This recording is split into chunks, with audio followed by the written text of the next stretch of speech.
अंग्रेजों ने इस देश को लूटने के लिए क्या किया, उसका एक छोटा सा उदाहरण देके मैं मेरी बात कहूं।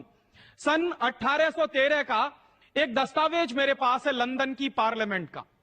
लंदन में उस जमाने में हाउस ऑफ कॉमन्स चलता था, उस जमाने में हाउस ऑफ लॉर्ड्स नहीं होता था। तो हाउस ऑफ कॉमन्स में लंदन में एक बहस शुरू हुई। क्या बहस शुरू हुई? बहस का टाइटल यह था, how to Christianise India. London में अंग्रेज लोग अपने पार्लियामेंट में बैठकर वहां के बड़े बड़े नेता इस बात पर बहस कर रहे थे 1813 के सन में कि हिंदुस्तान को ईसाई कैसे बनाया जाए।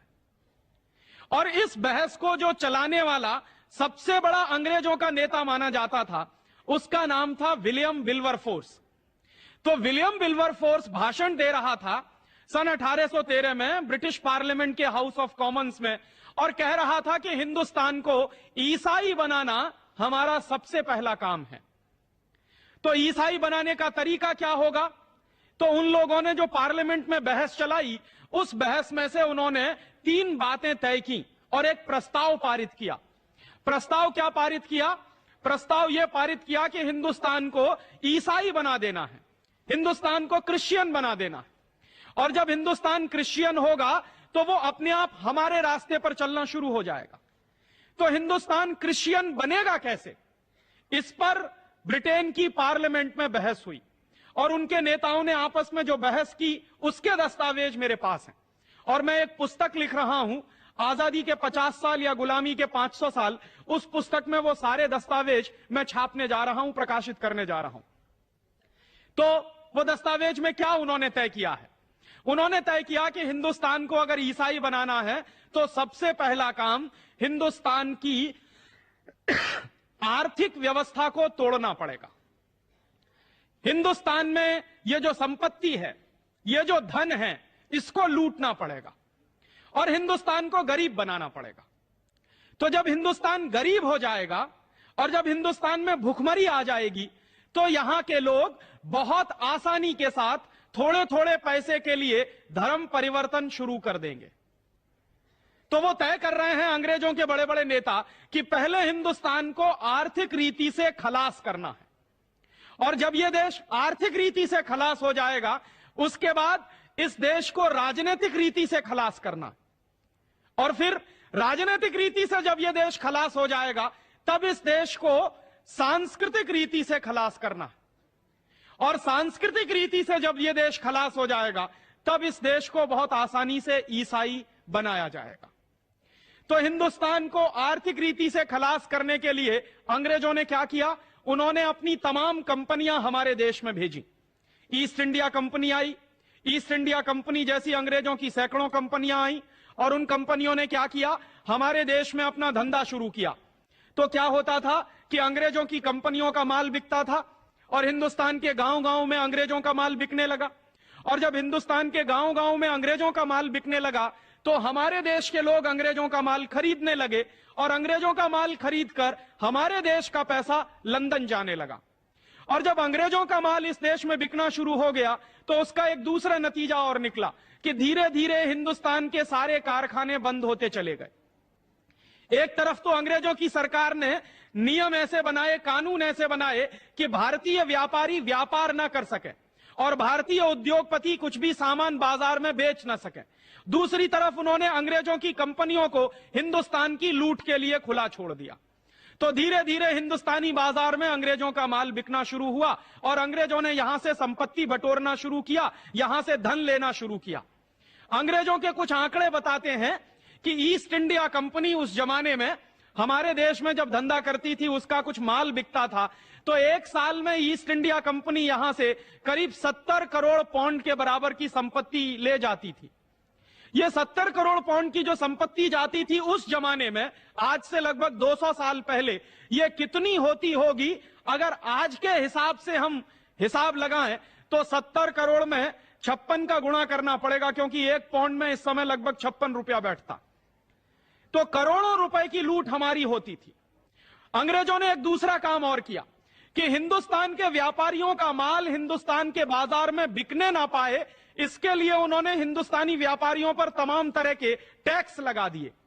हिंदुस्तान में अंग्रेजों की सरकार ने टैक्स लगाया जो सबसे पहला वो था एक्साइज का tax, excise duty. Excise duty क्यों लगाई उन्होंने कहा कि हिंदुस्तान के व्यापारी जो माल बनाते हैं उस माल के उत्पादन पे कर लगाओ। फिर उसके बाद अंग्रेजों ने एक दूसरा फैसला किया कि हिंदुस्तानी व्यापारी जो माल पैदा करते हैं उस पे कर देंगे और फिर उस माल की जब बिक्री होगी बाजार में तो उस पर भी कर लगा दो। तो उन्होंने माल की बिक्री पे सेल्स टैक्स लगा दिया। और उसके बाद एक तीसरा कर लगा दिया अंग्रेजों की सरकार ने कि जो माल बाजार में बिकेगा और उससे जो मुनाफा कमाएंगे हिंदुस्तानी व्यापारी उस पर इनकम टैक्स लगा दो। तो पहले एक्साइज टैक्स लगाया, फिर सेल्स टैक्स लगा दिया, फिर इनकम टैक्स लगा दिया, फिर अंग्रेजों की सरकार ने 2 टैक्स और लगाए। एक टैक्स उन्होंने लगाया टोल टैक्स। हिंदुस्तान के व्यापारी अपने माल को एक गांव से दूसरे गांव में ले जाते हैं तो जगह जगह जो टोल टैक्स देना पड़ता है वो अंग्रेजों के जमाने का लगाया हुआ। और टोल टैक्स के बाद उन्होंने एक टैक्स और लगा दिया, ऑक्ट्रॉय का टैक्स। ये 5-5 टैक्स उन्होंने हिंदुस्तानी व्यापारियों पर लगा दिए। क्यों लगाए अंग्रेजों की सरकार ने? अंग्रेजों की सरकार ने ये टैक्स इसलिए लगाए कि हिंदुस्तानी व्यापारियों पर अगर ज्यादा से ज्यादा कर लगा दिया जाएगा तो हिंदुस्तानी व्यापारी बर्बाद हो जाएंगे और अंग्रेजों का माल हिंदुस्तान में टैक्स फ्री कर दिया जाएगा तो अंग्रेजों का माल गांव गांव में बिकना शुरू हो जाएगा। तो हिंदुस्तानी व्यापारियों पर टैक्स लगा के उनका माल महंगा बना दिया और अंग्रेजों के माल को टैक्स फ्री करके ईस्ट इंडिया कंपनी का रास्ता अंग्रेजों के लिए खोल दिया।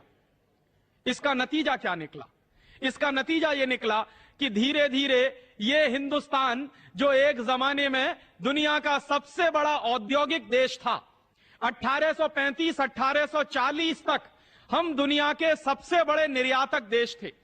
अंग्रेजों की ही सरकार के आंकड़ों के अनुसार 1835 और 1840 में दुनिया का जो कुल व्यापार चलता था उस व्यापार में 33% हिस्सा हिंदुस्तानियों का होता था। तो एक जमाने में यह सारा देश दुनिया के कुल व्यापार का 1/3 व्यापार करता था। उसके बाद अंग्रेजों की सरकार ने ये जो टैक्स के कानून लगाए उसका नतीजा ये निकला कि दुनिया का सबसे बड़ा व्यापार करने वाला देश दुनिया का सबसे बड़ा भिखारी देश बन गया। दुर्भाग्य हमारा क्या है? अंग्रेजों की सरकार ने ये जो टैक्स लगाए 5-5, ये टैक्स आज आजादी के 50 साल के बाद भी लगे हुए हैं। और मेरे मन में यही प्रश्न उठता है कि अंग्रेजों की सरकार ने इस देश पर इनकम टैक्स लगाया, अंग्रेजों की सरकार ने व्यापारियों पर एक्साइज की ड्यूटी लगाई, अंग्रेजों की सरकार ने व्यापारियों पर टोल टैक्स और ऑक्ट्रॉय लगाया, तो अंग्रेज तो चले गए 1947 में, तो ये कानून भी चले जाने चाहिए थे टैक्स के। लेकिन दुर्भाग्य से वो टैक्स के सारे कानून आज भी हिंदुस्तानी व्यापारियों पर लगे हुए हैं। जिस तरह से अंग्रेजों के जमाने में हिंदुस्तानी व्यापारियों से टैक्स वसूला जाता था वैसे ही आजादी के 50 साल के बाद भी यह काम किया जा रहा है। और इसलिए मैं मानता हूं कि अभी शायद आजादी आना बाकी है। और उन टैक्स के कानूनों के कारण जिस तरह हिंदुस्तानी व्यापारी बर्बाद हुए थे वैसे ही आज हो रहे हैं। आज भी क्या चल रहा है? हिंदुस्तान में ग्लोबलाइजेशन और लिबरलाइजेशन के नाम पर विदेशियों को, विदेशी कंपनियों को खुली छूट मिल रही है और हिंदुस्तानी व्यापारियों पर लगातार टैक्स बढ़ा बढ़ा के उनको मारने का काम चल रहा है।